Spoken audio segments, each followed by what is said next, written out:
So we're now just 4 days away from the solar eclipse, and millions of people will likely be looking up Monday as the moon casts a shadow across the middle of the country. It's not just a fun event, a rare chance as well for scientists to try and better understand how sun activity can have major impacts on Earth's communication and infrastructure.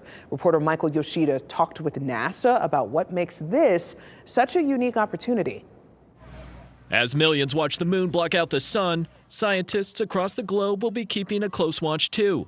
This eclipse allowing researchers to study the outer edges of the sun in a way they normally can't. If you talk to the science community about this, they call the moon the perfect coronagraph because it blocks out most of the sun in just a way that allows us to look at the corona. That's the outer atmosphere of the sun, a place scientists still have many questions about.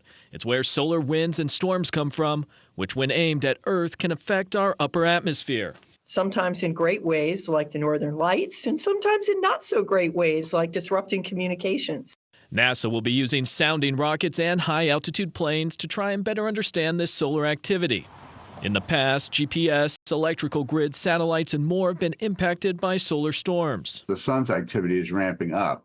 Peter Becker, a George Mason University professor, is working with the Navy and Department of Defense to better understand how solar activities impact systems on Earth, including the internet.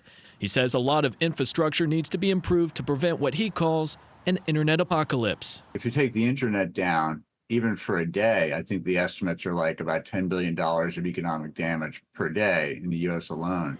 I'm Michael Yoshida reporting.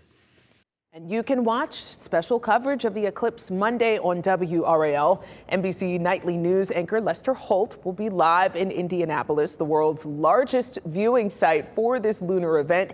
NBC News correspondents will be positioned all along the path of totality. Watch 2 hours of special coverage Monday at 2 o'clock right here on WRAL. Should be pretty awesome to see it unfold, right? Absolutely.